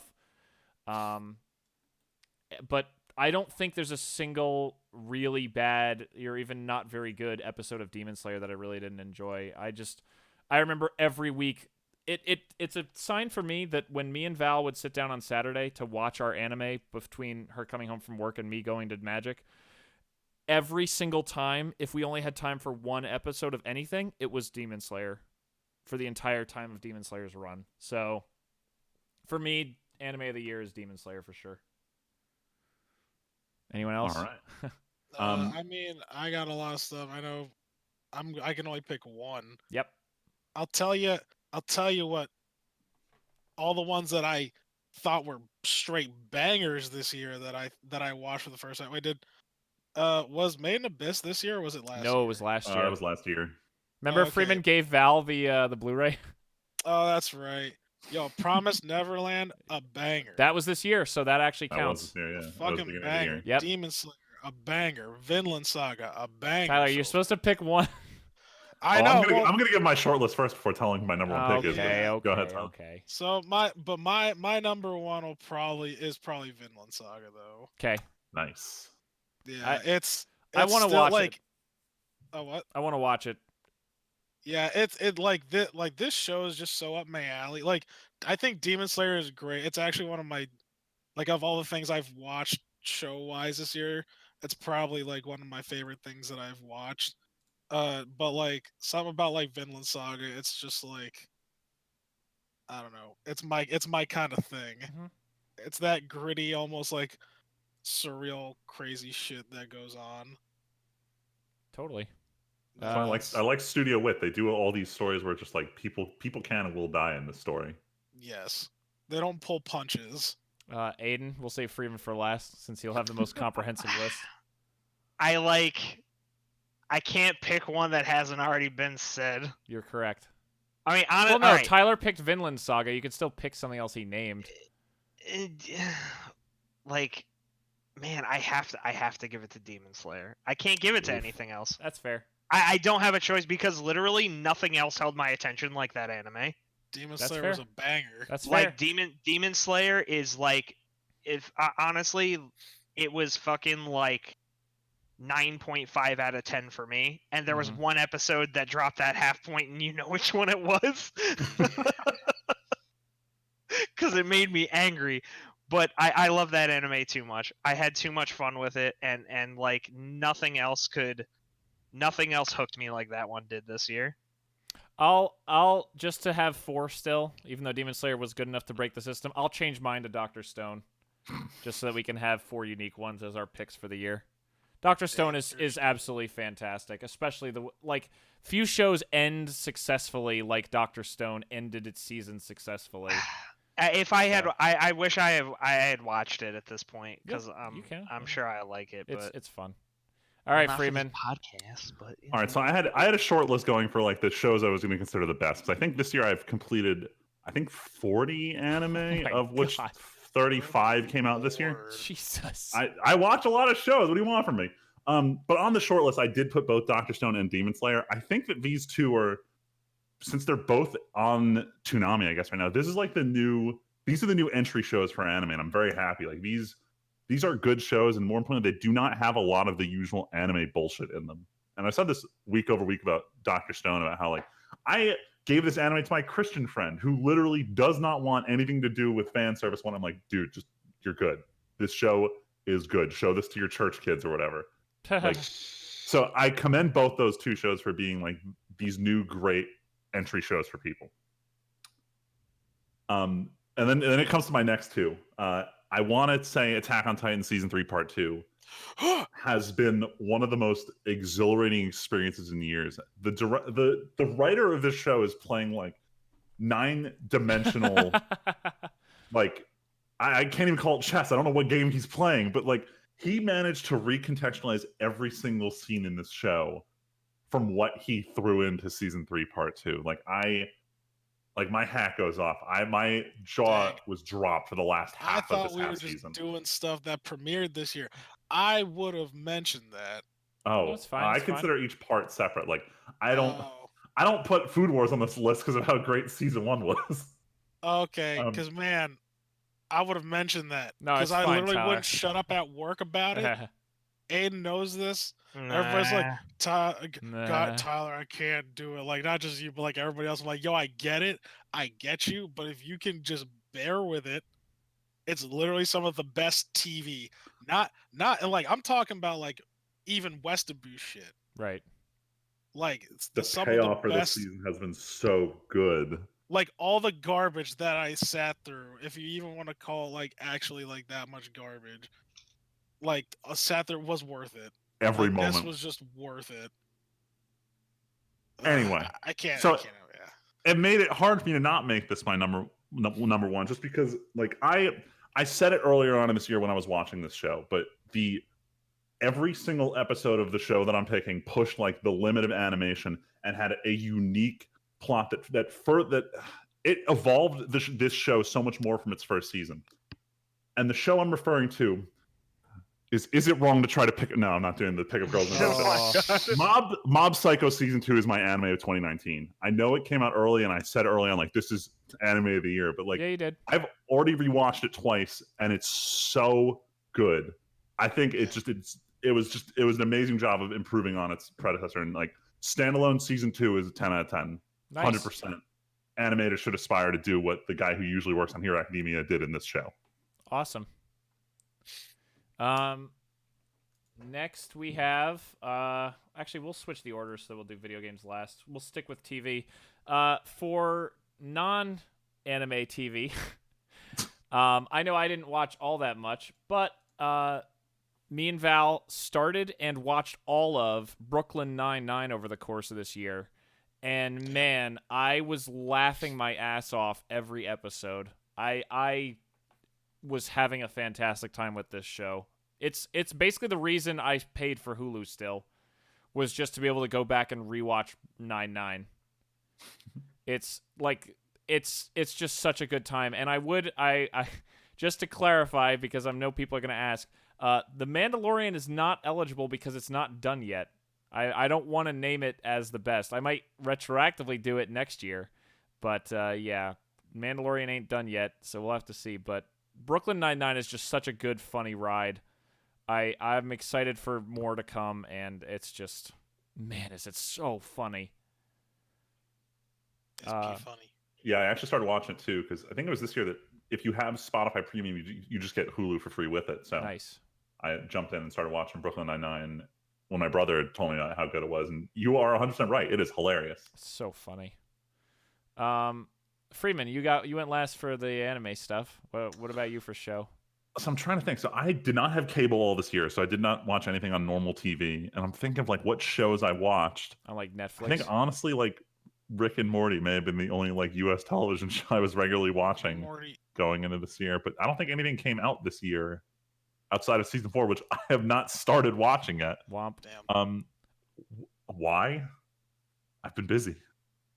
I also Watching don't know how anime. to. You I did also watch need to- 40 I need to anime. find- I need to find a way to watch. I don't have access to a Plex server, and I do not have cable, so AdultSwim.com is not of any use to me. Nice. So I need to put on my eye patch and sail the 7 seas to watch this. Yo ho, yo ho. A pirate's life for me. But yeah, no, I didn't actually watch too many shows. Like besides watching the first season of Brooklyn Nine-Nine, and like obviously Game of Thrones, which I'm not going to put up there. Damn. I think that was pretty much it. I didn't watch a lot of other like normal TV. So yeah, Okay. I'm too much of a weeaboo for this. Damn, Freeman leaving the category blank. All right. Aiden, you got a TV show? I do. The miniseries on HBO, Chernobyl. Oh shit. Heard that It's was it's pretty just it's a 5-episode miniseries, and it was just it was just fantastic throughout. Like not that may necessarily be a hard thing to do with 5 episodes, but like from beginning to end, every episode was 10 out of 10 for me. It was my favorite show of the year by far. Nice. I wish I had HBO because I watched Game of Thrones through someone else's account. I mean, wish I could. If you find a way to reclaim access, Chernobyl is a very good quick watch, and it's like if you ever want to relive the Soviet atrocities of the 1980s, it's fantastic. Definitely well worth a watch. Talking about some real cyberpunk shit. Oh, was it too soon? Too soon? And ugh, I never wish radiation poisoning on anybody. Seriously. What about that mission from Call of Duty 4? What? The best mission in the game? Yeah. Isn't it in the new one? No. What? Call it. Really? I Wait, like they didn't don't- put it in the remake? It's not Wait. a remake. All I gillied don't up, know Aiden. what you're talking. Oh, that one, Chernobyl. Yeah. Of Oh, course, that one. obviously. Hurr-dur-dur-dur-dur. Oh, it's only the first best mission, and then there's Yeah, no I Russian. mean, yeah, nah, Chernobyl. No the, Russian's the best mission. The Pripyat mission from Call of Duty was great. Anyway, Anyway, Tyler. I was almost gonna go with Jack Ryan, but then I remembered The Boys came out this year. Oh, yeah. Oh, you watched it? Oh yeah, man. I talked about this on the podcast before. But I read the comics heavy and I really enjoyed it. But what I really liked about this show was its adaptation. And I was very curious about how they were gonna play out a lot of these scenes that were in the comic. Delightfully surprised that like they kept a lot of things similar, like the same kind of like story structure, but they changed a lot of things. So it kept me very engaged, and I think it actually kind of like how I felt Game of Thrones did in the beginning. Uh, I think they rewrote some parts that actually made the story a lot better. Like they made Huey's character a lot more useful. Because in the comic, he didn't really have any like a set skill that like really improved or like helped anyone in the show. But in in the comic book, but in the show, they gave him like actual usable like abilities that make him useful and like make him like feel like he's a part of this weird group, mishmash group. So it was like a good creative rewrite. Yes. In fact, I would go as far as to say it's probably one of the best adaptations I've seen Wow. in Wow. anything. Yeah, like I mean, like I'm very curious to see, or interested and curious to see how this show goes in the future. But right now it's bless. Right now it's really good. Jack Ryan's a close second, Sick. but yeah. And I guess with that, we'll go into Are you? Oh, What? it's you. What? It's oh no, I was like, who do we not have? I was like, oh, it's you. What? Oh no, we're going to the next session. Yeah. God, I'm lost. Everybody else already did. Yeah, everyone went. Anyway, I need a map. last but not least, video games. We don't even need to ask Aiden because Nope. his Nope, you profile. It's been no covered. no one can see this, but his profile picture in Discord happens to match the Game of the Year from the Game Awards. So, All right. To be fair, like I had zero expectation that Sekiro would win Game of the Year. But None you- at all. I had no idea. but Sekiro Still is Game good. of the Year. Well, yeah, I was gonna say. Justified. Mine is not super surprising considering when I looked at the games that came out this year. I think I only played 3 games that released in this calendar year. And to be fair, they were all pretty, like, the better side of decent. None of them were, like, 10 out of 10s, but they were all pretty solid. Outer Worlds, Metro Exodus, and Fallen Order, I think, are the only 3 new games that came out in 2019 that I played, and all of them were because of Game Pass. Well, 2 of the 3 were because of Game Pass. Otherwise, I wouldn't have even played them. Because Yakuza Kiwami came out last year. But no, my game of the year is Fallen Order. Now, like I said on the end of the Let's Play, that is one of the best 8 out of 10s, but just for a Star Wars game to come along and have me invested and want to keep playing and have really solid but not great gameplay, story, graphics, everything is just such a good, solid package. It's a reminder of what Star Wars games used to be like, where a lot of those old Star Wars games are not perfect. A lot of old Star Wars games were really good 8 out of 10s. And that's exactly what Fallen Order is again. It's not a perfect game, but it's a great game, and it is a good game with the Star Wars license. And for me, that's enough to make it my personal pick for 2019. Even though, like I said, I played almost nothing that was actually huge that came out this year. But yeah, Fallen Order is really good. Tyler, you played a lot this year. I played a lot of games. There's one game. I mean, I can say, Witcher 3 is my favorite game that I played this year. That came out like what 3 years ago or some fucking shit like that. insane. So Might even be 2015. more. Yeah, 4 it's years? like- It's gonna be 4 5 years. years next year. Jeez. yeah. So And there's still posts There's on Reddit that. every other day of someone being like, "I'm finally deciding to pick up The Witcher 3." yeah, right, dude. Yeah, Um, a game for the ages. Seriously. With games that were sprinkled out through this year, especially like for me, it was a very stale Q1 and 2 for me.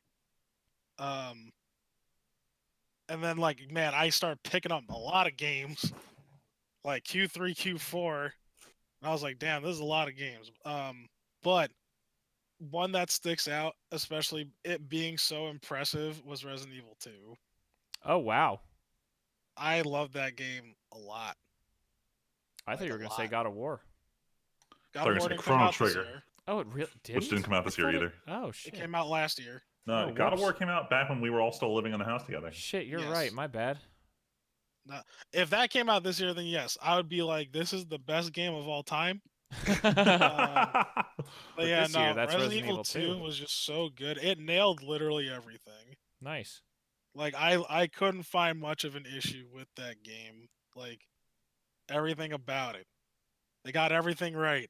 And I'm just hoping that Capcom continues the trend here we of go. what people like. No, not even Tinfoil Resident Evil hat. 4. Put on the tinfoil hat. I'm putting on the tinfoil hat, but no, like they like honestly, I think this is like a good mark of like not just Resident Evil 2, but also Devil May Cry. Like it seems like they've been listening and like kind of like mixing up like okay, we're gonna go back to our roots and we're gonna go and like especially like our 2 flagship titles.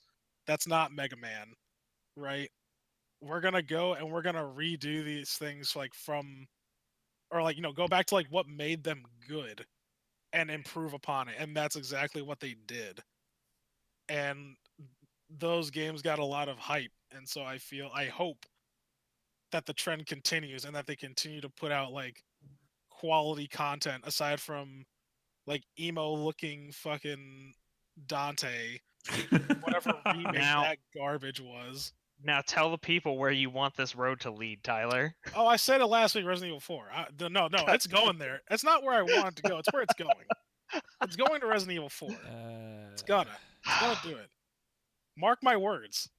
Yeah, I'll $20 down. Remember this will this bet. record date 12 Save the 17 timestamp. 2019. Just Tyler is gonna call it Resident Evil 4. Oh my Maybe god. not 2020, maybe not 2022, Nah, but it's gonna happen. I don't know. I feel like I'm. I know feel It's like gonna I'm. In, happen. I I know. don't This is think like it this is like is. Capcom Skyrim. Resident Evil 4 has to be on every console ever. Yeah, and how are they gonna Yeah, but do I don't it? think they're gonna actually remake it. I think they're just gonna They're just gonna port it. Re-release it. make it. Yeah, I don't think they're gonna remake it. Nah, that's fine. You know, that's fine. That's fine. That's cool. I think even if they were, I think it would still be another 5+ years because I think next is Resident Evil 8. I can see that. I can see Hmm. that. I mean, they have to. Like, it's been too long since Resident Evil 7 came out. Do you think 8? Very quick tangent. Do you think 8 will follow 7's style or the remake style? That's a Mm. great question. That's actually pretty That is good. a good question. Because Actually, 7 you did know what? really This is well, gonna but be- that's also people didn't like the monsters at all. People want zombies. This is a hot take, especially from me. I would like it to play like Resident Evil 7. Wow. I thought it was a lot different.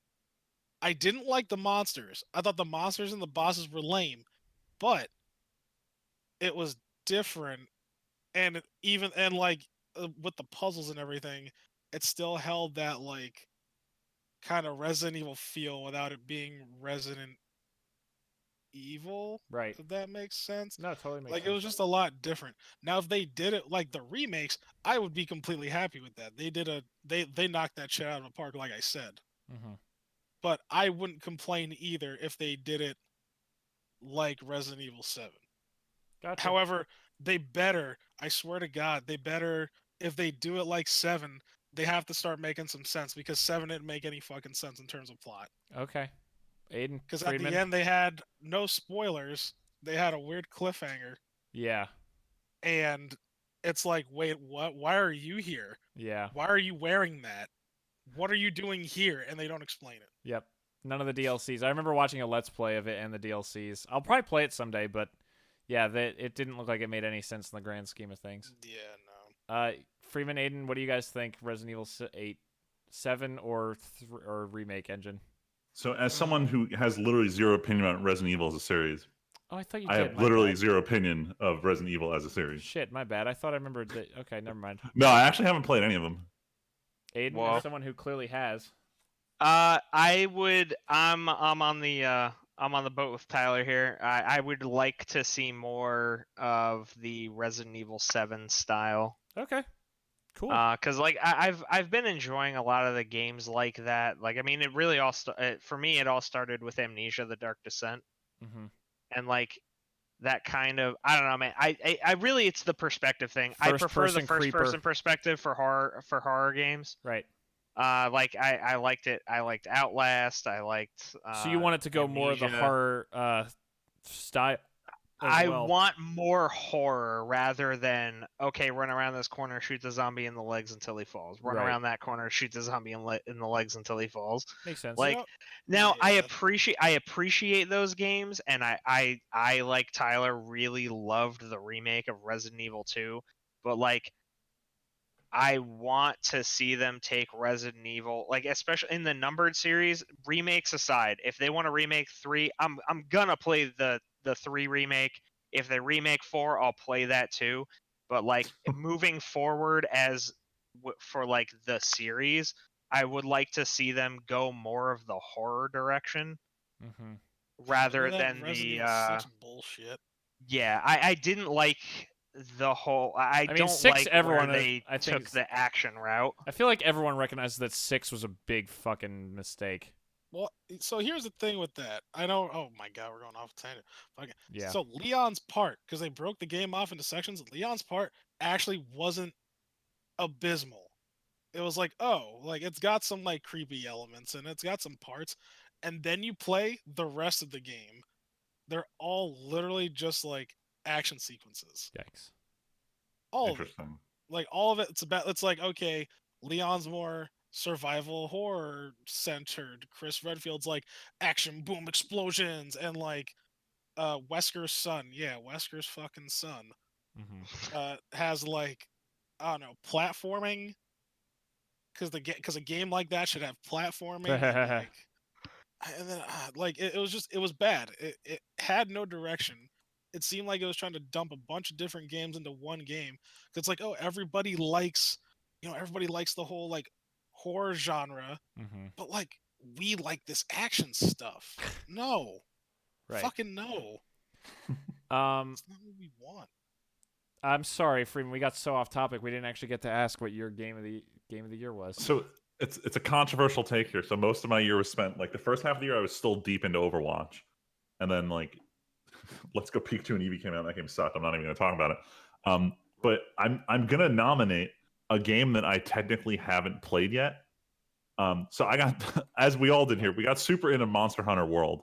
And I've been Yes. closely following the release of Monster Hunter World Iceborne and seeing everything that they've done for it. Because it's already out on consoles as of this year. It's just not out Right. for PC. Yeah, It'll be forever. out in, like, I think it's like 30-something days out for PC. Fucking actual So, eternity. I'm going to hand it to Monster Hunter World Iceborne, because Monster Hunter World, in the span of like maybe 3 months, I played like 180 hours of this. Or 165. Like, I got Actually- super into this game. I have Steam open right now. Where is there? It And I'm is. super duper gonna play Iceborne day one, even though I keep saying that in other games. But like, So with, you actually with Monster Hunter, it's so easy to jump into it that I'm stayed in Monster Hunter harder than I did.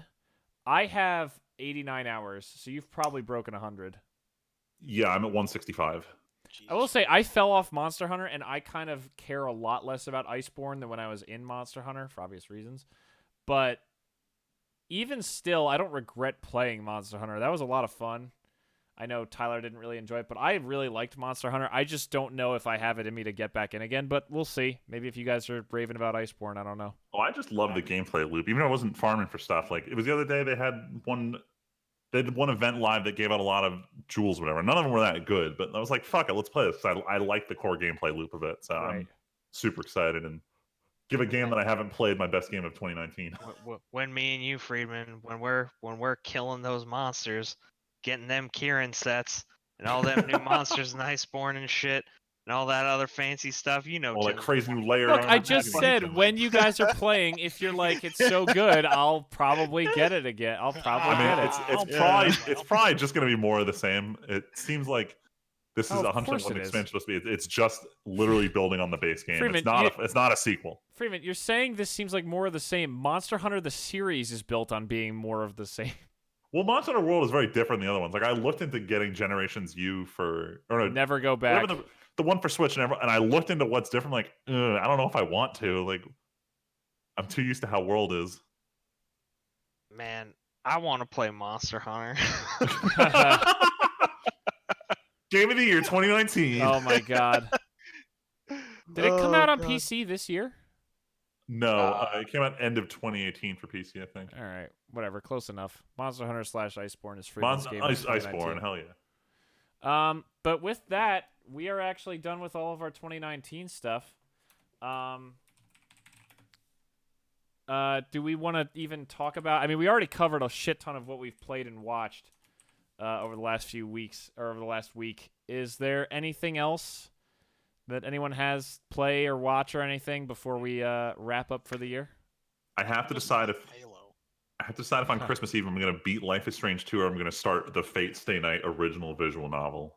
Oh my god. I don't know why I'm doing this, but I'm totally doing this. Why not both? What? Why have to suggest something like that? Because I'm here to, as a friend, Why would you say something so encourage you to do brave? bad things that are bad for you. Oh God. Freeman, do you have any anime that we didn't talk about or anything like that? You've been I watching told Fire you Force. guys that, but I want to let the viewers know that I watched the Fate Grand Order movie. Oh God. And it was it did a good job of explaining what the fuck Fate Grand Order is, but I just need to stress this. I can't believe how big of a franchise Fate got, and I'm at the point where I can't wait for the like real short. The original Vision has 3 roots. One had a bad anime, one had a good anime, and the third one's part of a movie series that's currently coming out. That's what Ufotable's working on, and that's why they want to do another movie for Demon Slayer, because they're in movie mode right now. And I don't want to watch all 3 movies. I want to read the visual novel to understand why everyone in 2004 thought this was the hottest shit on the planet. Because I'm dying to know how this franchise got as big as it did. So I'm going to try and do that. But that said, I'm going to start Fate Grand Order, the real anime, at some point now that I have enough background knowledge to understand what the fuck is going on. Again, I do not recommend anyone watch this unless you are already super deep into the Fate franchise. Like, Yo, it's you know just- what you should do, Freeman? what? Godspeed. Do a let's play Ugh. Of the visual novel? of the visual novel. I don't know if it'll get like copyright claimed on YouTube. Oh shit, maybe. Oh, I don't know about that. Just see if anyone else has done it. Let's find out. Someone else talk about your week while I do some research. Tyler, any other games? Oh yeah, you already said, but you can go ahead. I'm in choir practice, man. I'm in choir practice. Tyler has been playing so time. much Halo every single day, everybody. So much We Halo. haven't had the chance to record another Reach session, unfortunately, and it looks like we're not going to finish before I go home for the end of the year. Yeah, you know, it would be nice if we could go to choir practice. Lead tenor here, trying to. Yeah, well, get talk this- to yourself and Friedman and Aiden. Whoa. I know, I'm And, kidding. What did I there's do? 4. Nothing, There's nothing, 4. nothing. There's 4 here. Look, Well, I Wednesday, also wanna- Thursday we can't. Friday, Freeman can't. Saturday, I can't. Sunday, we're doing D&D, and Monday, I'm gone. That's it. Listen, we don't have to do D&D Sunday. I'm telling you. We can just This do can't be right. Some guy did a Let's Play, but it's over 180 hours of a book. Oh, my God. This can't be right. How long is this game? Oh, I'm also Or trying to book. play Divinity Original Sin book. 2. Yes, we should. Freeman's probably going to get off after this. We can do that for a little. Nah, I gotta go. I gotta wake up early. Tomorrow. Oh, you're actually going to go to bed and not play Wow, Halo. wow, That's wow, good.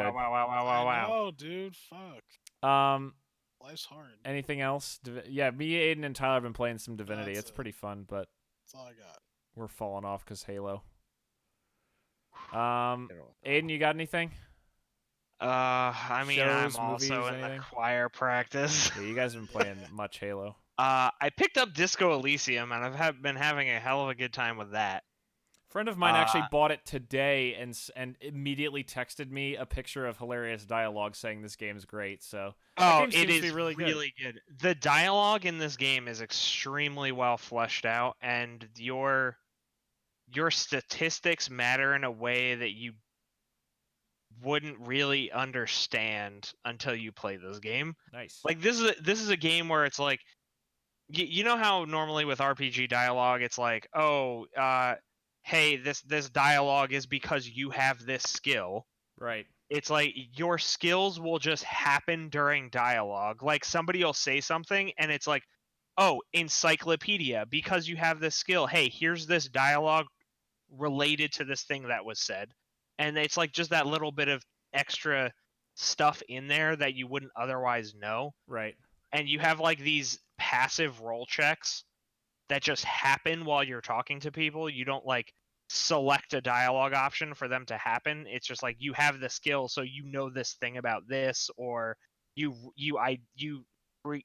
realize that this thing is happening in the background or something like that during dialogue. And That's so cool. I've been having a really good time with it. I like the systems that it's got going on. It's also like steampunk detective, That's cool. which is sweet. Gently played Rocket League, and you made me buy Scholar of the First Sin. So yeah, which breaking I'm- into my week a little bit. So I randomly reinstalled Dark Souls 2 because I've done that multiple times in my life. And I'm like, hey, let's just play some Dark Souls 2. And I'm about, 10 hours into my playthrough, and I already just beat the Old Iron King and a bunch of other stuff. So it's moving pretty quick. But I was talking to Aiden about it, and it turned out Aiden had not played Dark Souls 2 since the original game came out. And I was like, well, there's this Scholar of the First Sin thing. that's really good and has all the DLC and is got gameplay improvements, and now Aiden's playing that as well.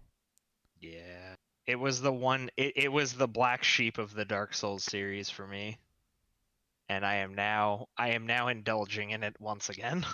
I mean, it is for me too, but unlike Bloodborne, I actually like it, which is so Wow, you sad didn't to see. like Bloodborne? Dude, I don't know how. I literally play every Dark Souls game like you play Bloodborne. You dodge everything and you don't attack anything. But man, Bloodborne was just like brutally hard. Like, Interesting. for me, Bloodborne didn't even feel like fun to play at times. It was just, I don't know. Really? Bloodborne is the only game out of all of them, and I never played Sekiro yet. But out of all the 3 Dark Souls games and Bloodborne, I did not beat the final DLC boss of Bloodborne because I was just like, I am fucking done. I can't stand this game. So, yeah. And here I am playing Dark Souls 2 for the third or more time. I think 4th or 5th time this would be my time all the way through Dark Souls 2. Not counting like installing it and playing it for 5 hours and then stopping. Hey man, that's how Dark Souls works. You know what I can't play it realized? just once. So actually, real quick, Aiden, I think I actually realized part of why that's the case. I think it's because we talked about how Dark Souls 2 had these huge DLCs, Mhm. and 3 of them. I think part of why Dark Souls 2 is like my go-to Dark Souls game on PC is because there was me playing it originally, then playing it for each DLC, like playing through each DLC like months apart, and then also playing through again completely for Scholar of the First Sin. I think it's just my most comfortable because I've literally spent the most different times in my life booting up Dark Souls 2 and playing it for an extended period. So I Hey, just man. naturally have the most like development in Dark Souls 2. Because with 1 I there get was you. what? I get you 100%. That's how I feel about Melee. I don't think it's the best Smash Bros, but it's definitely the one I feel most comfortable playing. Yeah. Because I've just played through different Dark Souls 2 things so many times. Like, no other Dark Souls game also made you replay it. Like, Scholar of the First Sin is a refresh of 2, and it's the whole game again.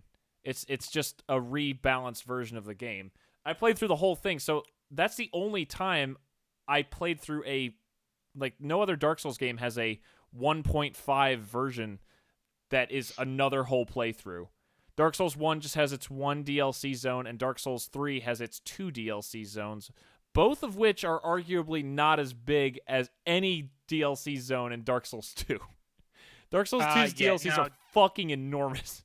Dark Souls 2 definitely is the largest game. Yeah, that's what as I far remember as you said that content to me the goes. other day. Like, you realized playing it again, you're like, holy shit, this game is enormous. Yeah, well, cause like even I was like I reminded myself of like, oh, this I remember the base game, and I was Yeah. like, there was a lot of stuff in the base game. It was probably around the same as like Dark Souls 3 or 1. Dark Souls Yep. 1 was a little bit shorter, Yeah. like smaller. Dark Souls 1 is Uh, probably the easiest to pick up and just beat.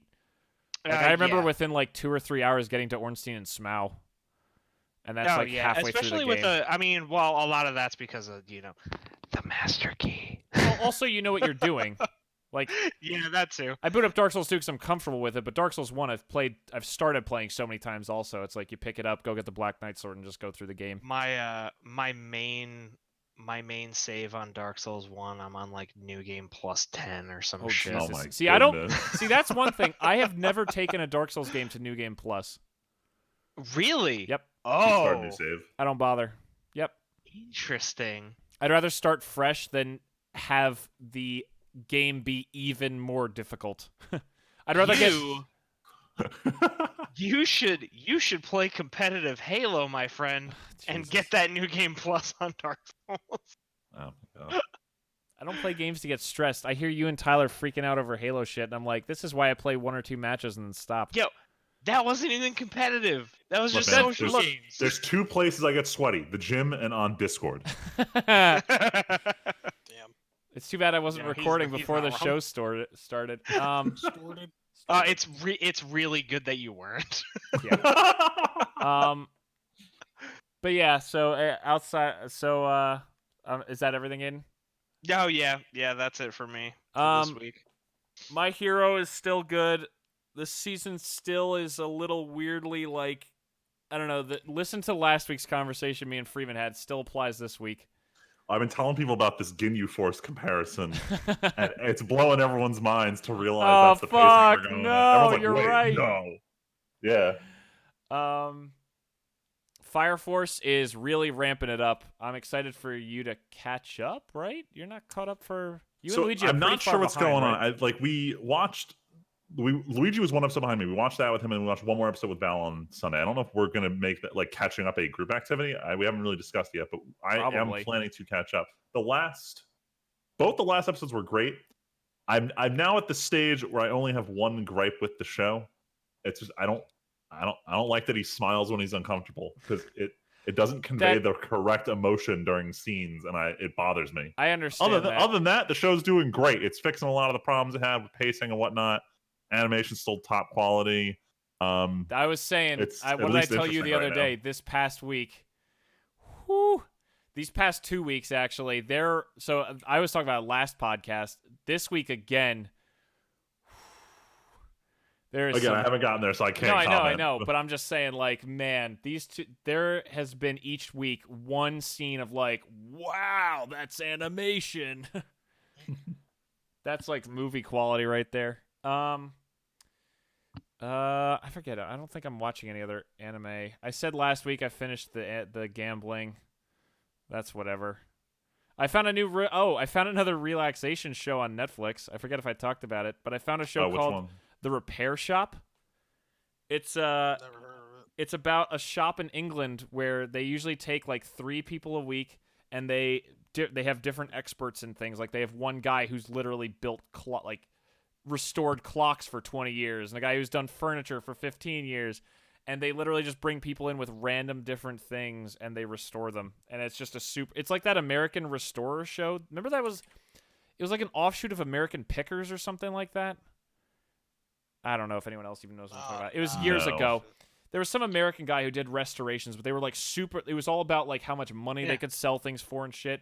American Restoration. It was the dude that was on like Pawn Stars. Pawn Stars, that's what it was. The dude would come in and they're like, oh, you're an expert on this stuff. You refurbished a bunch of these things. And he'd be like, oh, it's worth like $200 now, and then he'd restore it and it's like worth $1,500. These guys, it's like British baking. It's nice and relaxed. These people, just nice old people, usually bring in like, hey man, like just this past episode, this grandfather clock hasn't worked in 15 years, and they open it up and it's like rusted solid. They clean it up, it looks gorgeous, and then they show it to the couple, and just as the clock chimes, and the wife starts tearing up because she's like, oh my god, I never thought I'd hear this clock chime again in my life.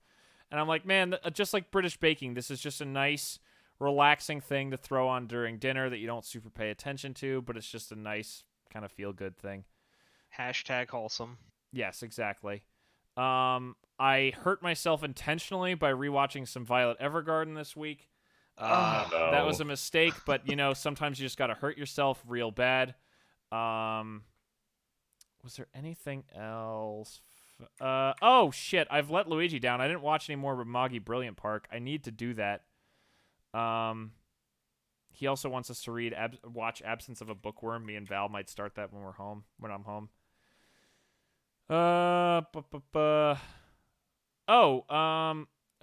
I know, Freeman, I don't know if Val told you about this, so maybe you can relay. Val has finally gotten into watching Chihaya Furu again. Oh, she has? Yes, I can see on Crunchyroll that she has actually put time into it again. And she says it's still quite good. Good. I'm a little behind on it. I just don't have time in the evening anymore like I used to. Yeah, well, that's fair. Welcome to adult. I know, it sucks. Oh, and one thing me and Aiden did yesterday, we played a game of League of Legends. Yeah. I've been slowly sort of playing some bot games of that just as a thing to play when I get home and chill. So it's just kind of a fun thing. But yeah, I think we're finally done. I can't think of anything else. So yeah, thanks for listening, everybody. For the few of you who do listen consistently, it's very appreciated. We're gonna be, like I said, taking the next 2 weeks off while I am home for the holidays. But January 7th, we will be back in 2020 to probably start talking about the decade, since that's what everyone else is going to be doing. So. Oh, geez, yeah, that's coming up. I don't know how the fuck we're going to do that, or we'll just talk about the holidays and then save that for later. Either way, let us know in the comments what you guys thought of the year. And we'll be back in 2020 with the TNT podcast and finishing Halo Reach. But until next time, my name is Timpedia. I'm Friedman. Just Tyler. The Amazing AIDS. And happy holidays and happy New Year, everybody. Catch you in 2020.